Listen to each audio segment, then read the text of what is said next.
We're not looking at this deal trying to figure out a way to shoot it down. All we want to do is make sure it's I-91. It's like any law that's passed. You can amend it later.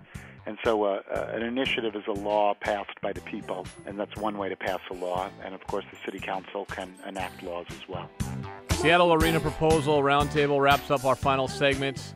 Brian Robinson, arenasolution.org, formerly of Save Our Sonics, our Thiel, Sports Press Northwest, formerly of the PI.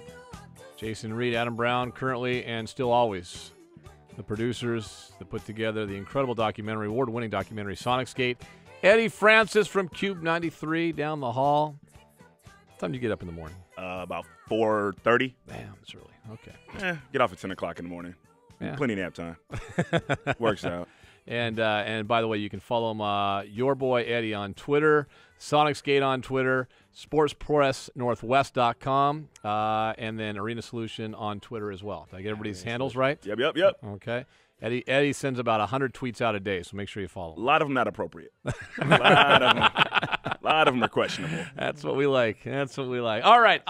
We got a couple texts at 49451 before we get final thoughts and go around the horn on how we all think this happens. And I think this is an interesting one. It's very general, but I think it's also it's one a lot of people have been asking themselves as well. And it's simply, what is the downside? What is the negative? Why do we not do this? Why do we not go forward with this? Art, I'll start with you. It's a building on spec. And there is the risk. I'm not saying it's a large risk, but I'm saying it is a risk that we're building a building and it will be sitting there for a while before a team gets there, because the NHL is trying to follow the NBA model of trying to make things work in the smaller markets now. The NBA has taken a step forward. There are fewer teams that are going to be part of the pool of teams that might come to Seattle, and the NHL really, really doesn't want to move a team. They did the Winnipeg-Atlanta thing, reversing it, basically, from several years ago. But the leagues really do know the psychic, the business, and the reputation damage it does when you jerk a team, and they're going to be against this until they have no choice. The NHL's moved fewer teams in the league over the last, 30 years, I think it is. I mean, the NHL, Gary Bettman does not want to move teams. There's no doubt about that. Brian, what's the downside to this whole – I mean, we're all kind of pumping it up. What's the downside? This is a great deal. It's great for everybody. The reason you don't do this is because not only do you just specifically not want the NBA and have hatred for the NBA, but because you don't care at all about the people who do want it. And that's – Just being mean. That's all. You're being a mean person. Yeah, you're just being a mean. I think what it is? Like the kids at the playground all having a good time, and you just, well, I'm going to take the ball. It's my ball. Like, we were having a good time. What happened? 41 years of a good time. Yeah, you don't take the ball. Not all good times. 41 years, but they weren't all good times. I don't ever go to the opera, but I don't tell people you're not allowed to participate in it. This isn't just an NBA or NHL arena either. I mean, do we believe that Key Arena needs to be replaced as a multi-purpose big building in the city of Seattle? Do we believe that thing is out of date? Yes, I mean, I'm economically, and now it's functionally obsolete. I mean, I think Eddie could probably speak to the music scene. I'm tired of. I'll tell you a story. I'm tired of seeing musical acts go to Tacoma or going to Everett. I mean, this is the 13th. We're the 13th media market. 12th. The now. 12th. Moved up. Yeah. The premier music. Artists need to be coming to Seattle, not to Tacoma. Not disrespect Tacoma. Give me the music angle, Eddie. I'm gonna tell you, Kanye West and Jay-Z recently came to town. They had a concert at the Key Arena. Kanye West he heard about how the acoustic worked in Key Arena, acoustics, and he was upset. He contacted one of his managers, one of the people, and they were like, "Why are you trying to pigeonhole us? Why are we going to Key Arena? How come we're not in others?" But I mean, no, they were like legitimately.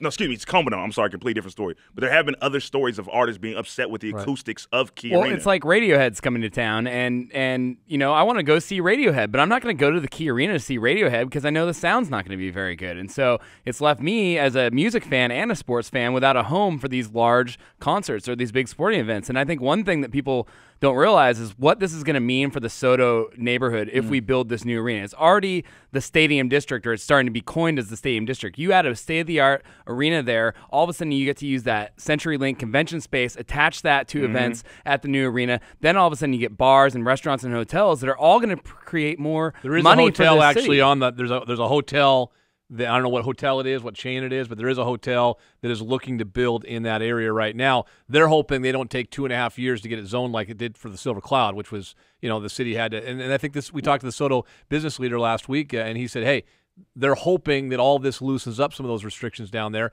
and we do see true development. Well, you heard in the press conference, both Dow Constantine and Mayor McGinn were talking about it as the Stadium District. I don't know if I've ever heard that it's always just been known as Soto. So I think that everyone is prepping to be able to build that region up, and all of a sudden that's not revenue that's done specifically by the stadium, so it's not going to pay off those bonds. That's money that goes into the general fund. So those hotels and all the things that are surrounding that arena that are going to get built will help our city and get more revenue for the city that never existed before. You can also talk about, we all get focused on the building that's being built, but you're talking about Queen Anne Key Arena having 3 years of basketball starting this September, and I know a lot of business owners in Lower Queen Anne, and if those guys aren't getting behind this, then they're crazy, because we're in the middle of a heavy recession and people are hurting. And you're talking about cash flow now, not a year, not 2 years. And yeah, it won't last forever. But if I'm a Queen Anne business and I'm thinking I can bring this back and I can have 3 years of heavy money coming in and plan my way out of this recession, and maybe revitalize that area. Yeah. Let me throw a question from 49451 to everybody here, and jump in whoever wants. And I think this is something that goes back to the David Stern question. And like Eddie said earlier, I mean, you echo the sentiments of a lot of fans. You hear the voice, and you just kind of have your skin crawls, and it really bothers you. I think another thing that bothers people is the perceived notion, real or unreal, and you guys help me here, that he's done a lot to help other places, and he never did that for Seattle. And here's the text, 360 area code. Anyone wonder why Stern required that Seattle fund its own arena, yet it's encouraging the Maloofs to help Sacramento fund their arena trouble? Brian, you can probably speak to that better David than anybody. Stern works for the owners. It's been made very, very clear. He serves at the discretion of the owners, and whatever owner is involved, he does what they're talking about. And people just don't understand how bad this situation got and how adversarial it went. And the old franchise deserves some criticism about letting it spiral out of control. But I don't think that people realize just how ugly it was, just how everybody looks bad. It's not just David Stern. It's not compared to Sacramento or compared to New Orleans. This was a bad situation, and Seattle's just as guilty of burning the bridge as you can compare it to Sacramento, though, because they basically have set up shop there. They have offices there. I mean, they've been down there since the team was sold from Schultz to Bennett. They've been down there trying to get a deal done. Stern came up here a couple of times, testified in front of the legislature, and took off and turned his back on the city and the state at that moment. They never looked back. They were asked to be down in Sacramento. They were asked, they were invited, and here, I mean, it is a two-way street. You need two people to have a conversation, and our legislature and our city leaders and our business community had such a burnt relationship that nobody wanted him here. Nobody wanted. They all felt the way Eddie does about David Stern. Had David Stern come here, it would not have made any difference because it spiraled downhill so fast that we all hated each other. But there's a reason, though, that people felt like that. I mean, let's be honest. David Stern has this holier-than-thou, I'm on a pedestal attitude. And, yeah, he runs the league. It's like if you have a bad boss or a bad CEO, you just sometimes have to deal with it. But I think fans have a reason to dislike this guy, not just here but elsewhere as well. I mean, this is a guy that I think that's and like I tell people to kind of get over it as well. But let's be really honest. At some point, you feel like 41 years should matter. He never valued that at all. Never once. In Sacramento, they have Kevin Johnson. Here we had Greg Nichols, and that's it in a nutshell. They have Kevin Johnson who knows David Stern on a personal level and is willing to work with him. And that's what we didn't have here. Hopefully, as of last week, we now have a better relationship moving forward. Yeah, there's one irony here I got to mention about this. Chris Hansen's amount of contribution here has made NBA owners uncomfortable because he's set the bar higher, $290 million. And I think people forget that now, if there's going to be new arenas elsewhere, governments there are going to say, well, hey, the guy in Seattle paid $290 million.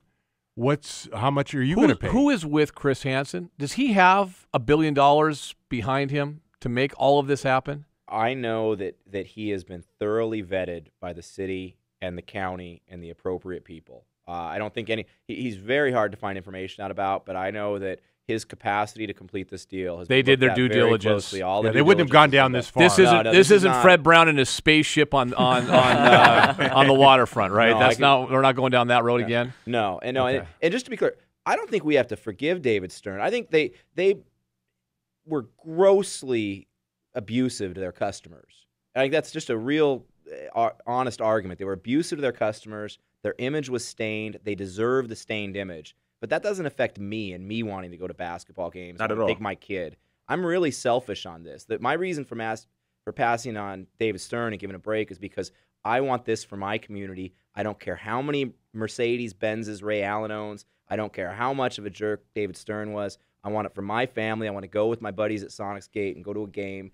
And that's what it is. I'm with you. I think all is. Puck, what do you have? I know what Brian's saying. I'm so tired when I hear that. I don't want to. I don't. The professional athletes in the cars. I don't want to give them money out when they're making millions of dollars. We have no issue with Amazon building a multi-million-dollar, building down the Denny Triangle. We have no issue when it comes to parking and things like that, right? We have no issue with that because of the amount of jobs it's going to bring this area. But we have an issue when it comes to sports. The question I would have, if this does fall through, I guess the question for everyone. Well, not. Let me back up because I was going to ask Brian about Bellevue. Is it all just predicated on the NBA coming here? Will they, if they get just the NBA team, will they break ground? Because we've heard two different sides. We've heard some people say they just need one of them to come, and then the other comes later, or do they need both simultaneously to come at the same time? Well, McGinn said specifically on this show last week 3 different times that I asked him point blank that question, Puck, and he said we need both. I've been told specifically that there's almost no chance of the two happening simultaneously. Not simultaneously. Not simultaneously. But eventually. But I believe that they have enough confidence in attaining the NHL that if they get an NBA team, they would move forward knowing they can get. All right, I'm gonna run around the horn and we'll get some final thoughts from everybody. Real quick, one other text that came in. Probably somebody just joined us midway through this. If an arena deal is reached, do you guys think the NBA would consider an expansion team? I think the answer, we agree, is no from a sports standpoint. The NBA is not going to expand. It's a watered-down product right now anyway. The NHL, I believe, and just an individual opinion and agree, I think the NHL is more of a candidate to expand. The talent pool for NHL, for hockey players, it's growing all the time, especially with the European influence, especially with more Americans playing hockey. The Sun Belt, the Texas, California, all have incredible junior programs. It's starting to grow. Maybe we tied into to Quebec City. I could see the NHL. I don't think anybody believes, and Stern even has said it, there's probably no chance the NBA expands, so it's going to have to be a relocation. Real quick before we get final thoughts, Bellevue. Is Bellevue still on the map? Puckett kind of alluded to that. Is Bellevue, anybody think Bellevue's still on the map at all?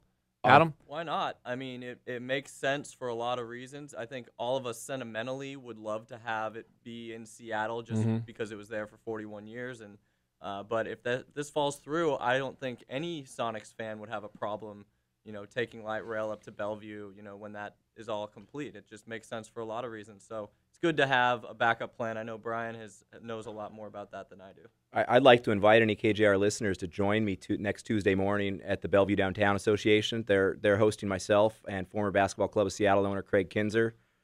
Steve Sarkozy, the city manager of Bellevue, is going to join us, and we're going to talk a little bit about things. So go to the Bellevue Downtown Association, check the website, and if you want to know about Bellevue, I think they are being very, very respectful of Seattle. They're making sure they don't undermine this in any way, but they're a great city, and they have a lot of good options. And I think it's important with the city council and Sally Bagshaw and Burgess kind of not in opposition, but they're being very cautious. And I think it's important for them to know that there is a backup option to Seattle. If this doesn't get done, in Soto, then I think that, there was rumors about Bellevue months ago. I mean, I think that they would be positioned to come in and potentially put some pressure on the city of Seattle. Hey, we better take this amazing deal when we have the opportunity, or else there is potential competition. All right, let's go around the horn. We'll get some final thoughts from everybody. And I'll kind of preface it by saying, do we believe that we'll see the NBA and or the NHL, one or the other or both, in Seattle by 2012, 13, 14? Give me your predictions, your thoughts, and just some final thoughts overall. Eddie Francis from KUBE, we'll start with you. I'm a fan, and I came here as a fan. I'm not an expert like you guys are, and I just look at it like this is the first opportunity in a long time I got to be happy about basketball.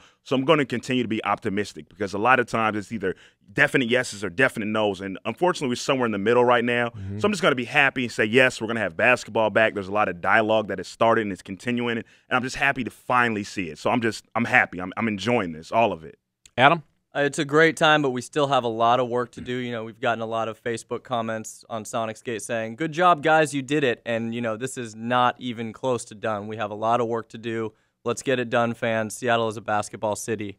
Jason Reid. Well, I think that we are in a much better place than we were a week ago before this announcement. You know, you were wondering, have we taken steps back? No. This is a huge step forward. I think that Dow Constantine was right, saying this is the very beginning of the game. Now, the game could go a lot quicker than we expect, and we'll know within the next couple of weeks, depending on what happens in Sacramento. If the Sacramento thing comes through, then all of a sudden we could be having basketball as soon as next year. But Sonic fans need to stay optimistic and stay excited, but they need to, they need to be in it for the long haul if it takes longer. Jason Puckett. Hell, they'll have it 2012. No one else is going to give a year. 2012, basketball we played here. I don't know. I think so much needs to happen. I'm still not sold on the Hornets thing, despite what I hear from Stern and others, and I still have my reservations about Sacramento. It seems that they need to get through a lot of hoops for that to get done. Let's go with Brian Robinson. It's all up to the people. This has a lot of hurdles to go. Please go to arenasolution.org. Send us an email. Let us know you can help. If you own a business, if you are involved in a business, if you have stature within the community, if you're involved in a nonprofit, we need people to come on and show their support, show City Council, take this thing to the next level. So please come on board and help in any way you can at arenasolution.org. Art Thiel.